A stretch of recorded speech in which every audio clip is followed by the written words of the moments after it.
Eh, salut mes petits planteurs. Mia! Waouh, waouh, waouh, waouh, waouh, waouh! Ah, la banane, un de mes fruits préférés. C'est facile à manger, c'est riche en fer et riche en magnésium. Bon, par contre, c'est pas très écolo, j'avoue, dû aux milliers de kilomètres qu'elle parcourt. Très à la mode en ce moment dans les jardins pour son feuillage massif et sa croissance rapide. Nous allons voir ensemble la culture et l'histoire de la plus grande plante herbacée du monde, une des plus grandes herbacées du monde, le bananier.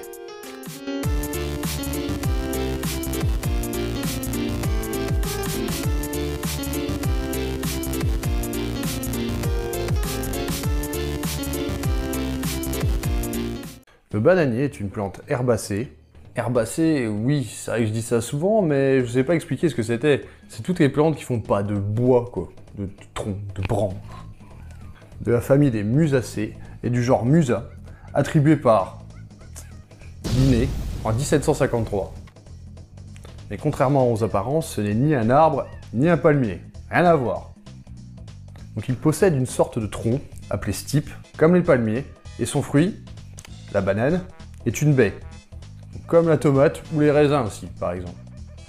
L'homme exploite le bananier depuis la préhistoire, mais c'en est qu'en 1925, d'après les travaux des deux Candolle, une illustre famille de naturalistes et botanistes, que Auguste Chevalier vient poser le fait que les bananes, donc les bananiers bien sûr, viennent à la base de Malaisie et des îles du Pacifique. Oui, beaucoup de bananes aujourd'hui viennent d'Afrique ou d'Amérique du Sud, mais en vrai, c'est pas le cas, elles viennent d'Asie.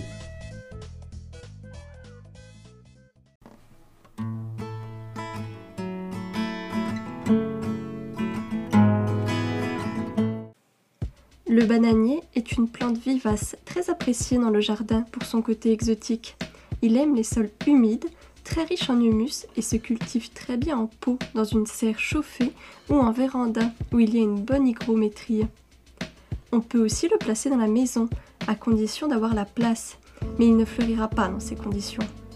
Il aime les arrosages et les apports d'engrais réguliers, ainsi que la chaleur et un bon ensoleillement.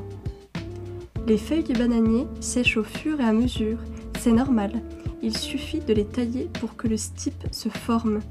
Un rempotage tous les 2 ans sera nécessaire. Le bananier est sensible à beaucoup de parasites sous nos climats, entre autres les araignées rouges quand il fait très chaud, les cochenilles quand l'atmosphère n'est pas assez ventilée, ou même les pucerons, ou dans tous les cas. En France, on peut aussi le cultiver en pleine terre, mais cela va demander, selon les régions, plus ou moins d'entretien. Le bananier du Japon et le bananier rouge sont les plus rustiques. Plantez-les dans un endroit ensoleillé et à l'abri du vent, dans un sol riche, drainé et frais. La plante peut faire de 2 à 4 mètres dans ces conditions, mais une bonne partie dépérira en hiver. Protégez-le avec du paillage aux pieds et avec un voile d'hivernage par exemple en cas de grand froid.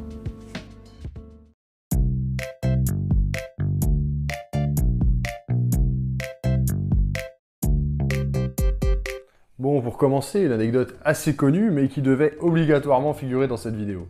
Donc les bananes d'aujourd'hui, qu'on trouve dans le commerce quoi, faut se l'avouer, c'est quand même bof, quoi. Par contre, les bananes que mangeaient vos grands-parents, ça avait rien à voir. Et tout ça, c'est la faute d'un champignon qui s'appelle Fusarium oxyporum, qu'on appelle aussi la maladie de Panama. Ce champignon détruisit toutes les plantations de la variété Gros Michel. Désolé pour les Michel.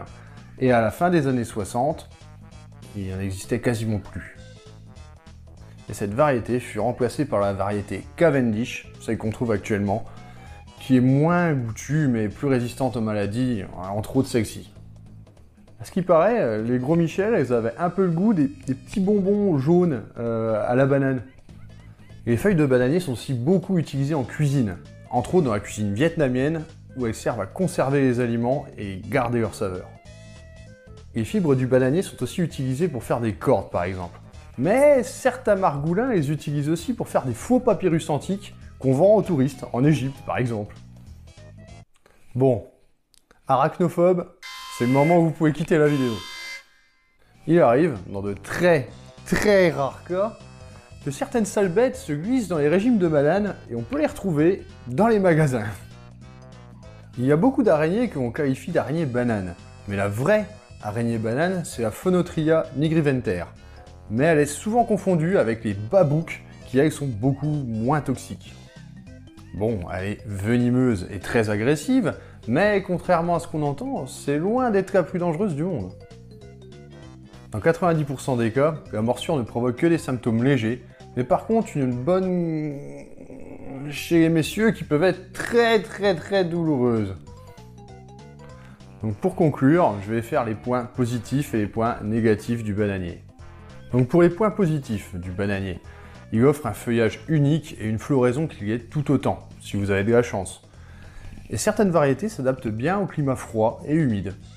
Genre la Haute-Marne, par exemple. Maintenant, les points négatifs. Donc en pot, le problème c'est que c'est des plantes qui peuvent devenir très imposantes, voire embarrassantes à force. Et en pleine terre, pour éviter ce souci, essayez de prévoir une bonne place adéquate. Et il demande aussi pas mal d'entretien, d'arrosage, pour qu'il reste beau et en bonne santé. Et voilà mes petits planteurs, la vidéo se termine, et merci à vous d'avoir regardé la vidéo Herba numéro 2. Donc n'hésitez pas à vous abonner à la chaîne. Comme d'habitude, de lâcher un petit pouce bleu si la vidéo vous a plu, de partager la vidéo aux personnes que ça pourrait intéresser. Vous pouvez aussi lâcher un petit commentaire si vous avez des questions ou autres. Et comme d'habitude, n'oubliez pas de cultiver et de vous cultiver.